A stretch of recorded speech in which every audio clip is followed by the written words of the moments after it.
Well, it has been 24 hours. In fact, it has been more than 24 hours because obviously Trump had been making some pretty big promises about his abilities, shall we say, to end the Ukrainian war in basically 24 hours. As soon as he took over the presidency, he'd be able to end this in 24 hours, and that would be it. Of course, when he won the nomination, the war didn't end in 24 hours. Now that, of course, he is actually the president, got his, should we say, feet under the desk, so to say, the war ain't ended. And I was a bit more generous. I said, okay, let's give him a little bit more time, actually get him a chance to get his feet under the desk and do something about this.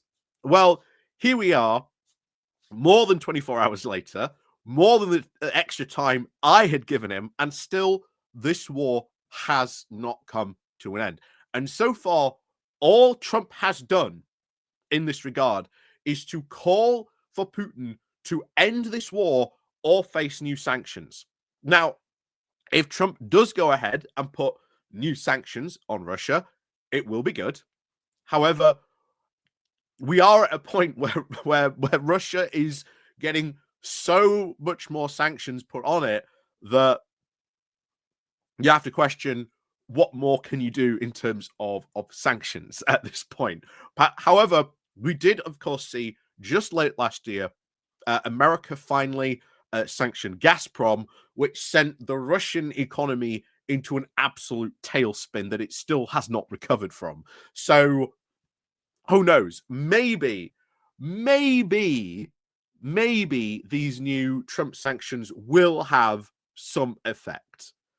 I've been saying for a while now, the Russian economy cannot continue on the way that it is going. Things are getting very, very bad economically for Russia.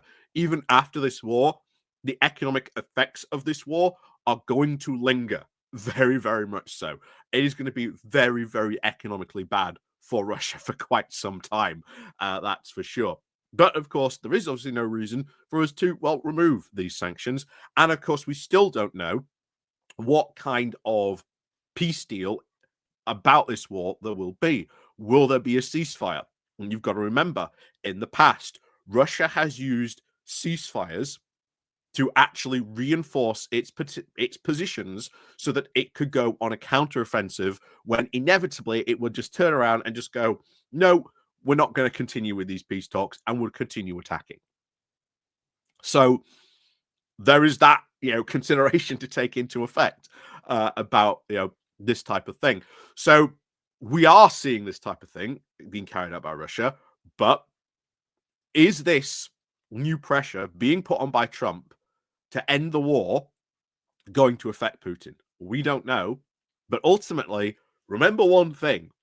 Remember one thing of what you've been hearing, especially from Trump's inauguration speech about him being, a peacemaker. I think Trump ultimately wants credit for ending the war in Ukraine. How, have we said before, how this war ends, what the peace actually means will matter. But Trump definitely wants credit for ending the Ukrainian war. And the last thing he wants is for people to turn around and say, well, actually, Trump, you gave Putin everything he wanted and pretty much capitulated to him. Trump doesn't want that because, oh boy, the Democrats will jump on him for that, as will a lot of Republicans as well. So that's the last thing he possibly wants. So we're going to have a look at what's been going on, not only on the US side, but even more importantly, what's been going on the Russian side as well, because they're actually quite worried about Trump's threats as well. So let's continue into this and have a deeper look into what's going on here. But before we do that, please do remember to click on the like, the share button, and of course, down below there is the Patreon page, the Buy Me Coffee link where you can buy me coffee, the YouTube thank you button, and of course, as always, there is the Pony Club down below as well. So let's crack on then into this. So this comes from the BBC, the title of Trump tells Putin to end ridiculous war in Ukraine or face new sanctions. So Donald Trump has now warned that he will impose high tariffs and further sanctions on Russia if Vladimir Putin fails to end the war in Ukraine. Writing on his social media platform, Truth Social, he said that that by pushing to, quote, settle the war, he was doing Russia and its president a very big favor. Yeah, we'll see what happens on that about this, quote, very big favor. Trump has obviously previously said he would like to negotiate a settlement to Russia's full-scale invasion launched back in February of 2022 in a single day. And here we are in 2025, the supposed 3-day special military operation.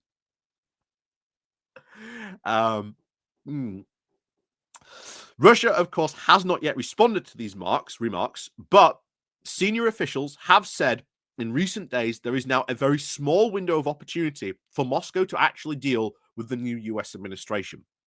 Putin has said repeatedly that he is prepared to negotiate an end to the war, which first began in 2014. But again, I think that's important. I do think that is actually important. I am actually glad this article is pointing out because this war did not start in 2020. This war really had its origins and starts back in 2014. And a lot of people don't even realize that and the history around that, why that initial stuff happened to lead up to that beginning in 2014. So I am really good that they are really, really highlighting that. So good on the BBC for pointing that out. But of course, the Ukraine would, of course, have to accept the reality of Russian territorial gains, which are currently about 20% of its land. He also now refuses to allow Ukraine to join NATO, the military alliance of Western countries. And here's the thing. Ukraine's not going to give up 20% of its land. That's an insane concession for being invaded. Like, Russia should not just get 20% of Ukraine's landmass. Now, there have been lots of talks that Zelensky might have to accept some territorial losses. But I would still not be comfortable. I don't think most Ukrainians would be fully comfortable with, like, giving them fully 20% of Ukrainian land, because that would be a huge, like, boost for Putin, and would almost be in many ways rewarding him for that type of invasion. And you don't want to do that on the international stage. We've talked many, many times about this before.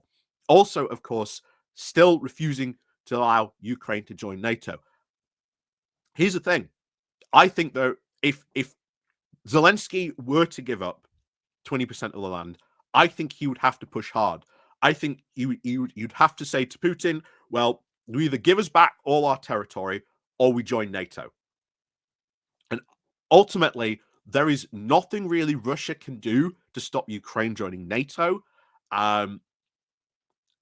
It's Ukraine's decision whether it wants to join NATO, but they have constantly expressed since this began, they want security guarantees. And the best security guarantee is NATO. So I've said it before. I've said it at the beginning of this video. How this war ends, the peace and the deal that is negotiated will be incredibly important for the future, because the Ukrainians, as they've repeated multiple times, do not want to have to fight this war again in 5, 8, 10 years' time again. I think that is something we in the West also really need to acknowledge as well, because they have been asking for that time and time and time again.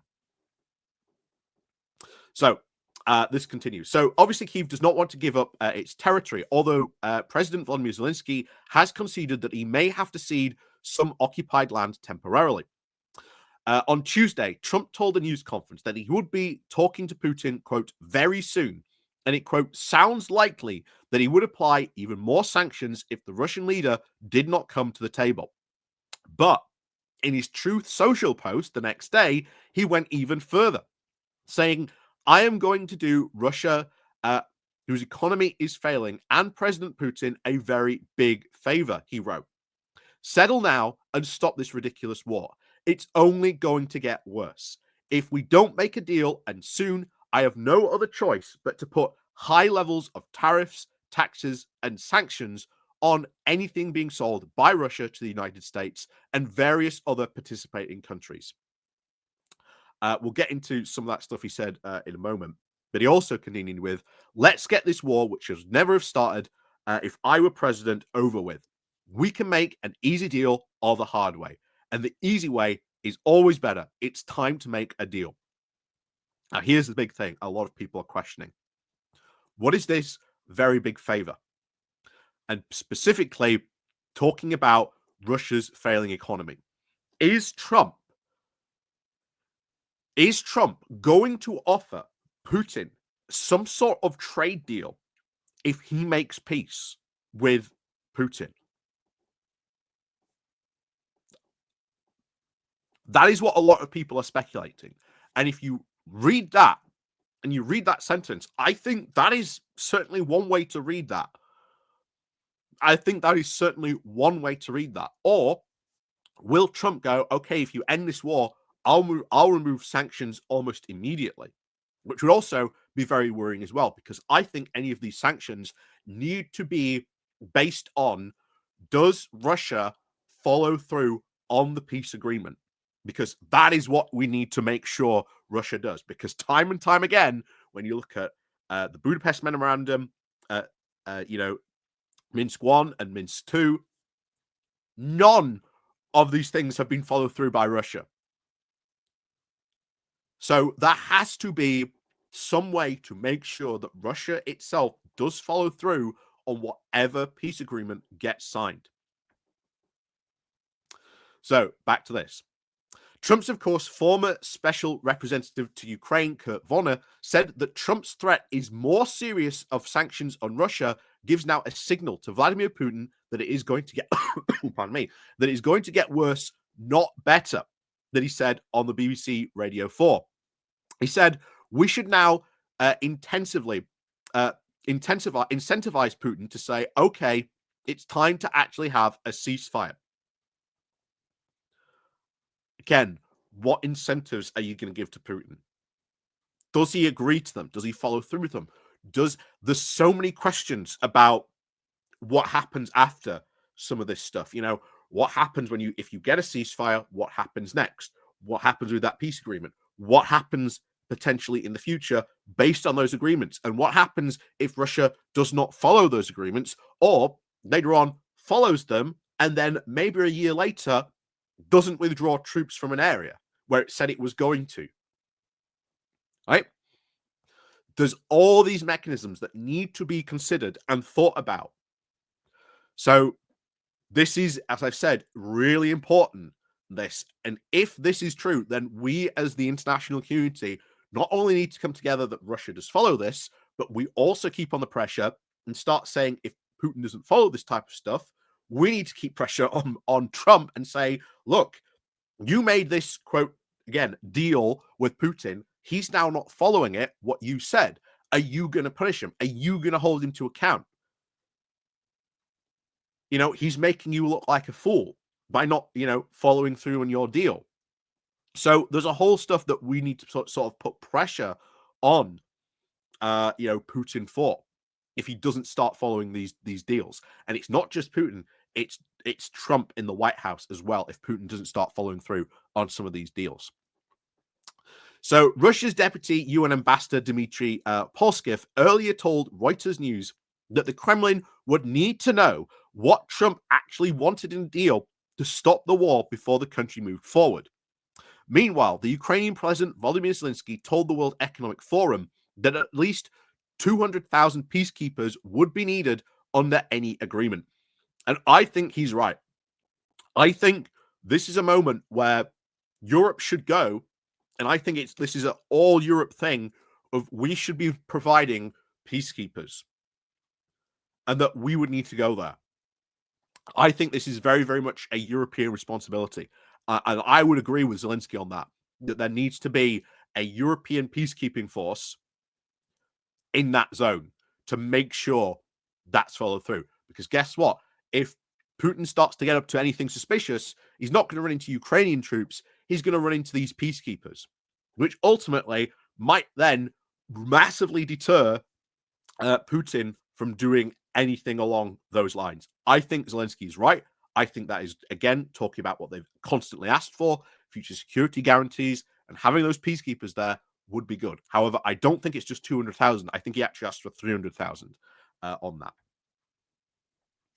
So he told Bloomberg that any peacekeeping force for his country would have to include US troops to pose a realistic deterrent to Russia. Again, as we said, all about providing these deterrents. I think he's true. He said it cannot, of course, be without the United States. Even if some European friends think it can be, no, it will not. He said, adding that no one else would risk such a move without the US. While the Ukrainian leaders might, of course, appreciate the tough-talking Trump, they have always said that Putin only understands strength. The initial reaction in Kyiv to the US president's comments would suggest that it is actions that people are waiting for, not words. So this is where I would like to see Starmer sort of step up and pledge troops. And I think if he started to do that, I think you could start to rally more European countries to do this. And eventually, I think Trump would also say, oh, Europeans are stepping up, makes you look bad if you're not stepping up as well, Mr. Trump, and pledge those troops as well. And bear in mind, you could feed into his ego where Trump could say, oh, well, I'm going to pledge far way more troops than Europe. So that is something where, you could, stroke Trump's ego just to get more troops out there in Ukraine for those peacekeeping efforts. So Trump has, of course, not specified what more economic penalties, of course, might be aimed or at least when. Russian imports to the US have plummeted since 2022, and there are all other sorts of heavy restrictions already, bless me, in place. Currently, the main Russian exports to the US are, of course, phosphate-based fertilizers and, of course, platinum. Speaking to the BBC, Volker said that the Russian economy could take at least substantial damage if Trump chose to preserve or even strengthen the toughest US sanctions so far, which were only levied by Trump's predecessor, Joe Biden, as he left office. Russia really didn't feel as much pressure as they could, he commented.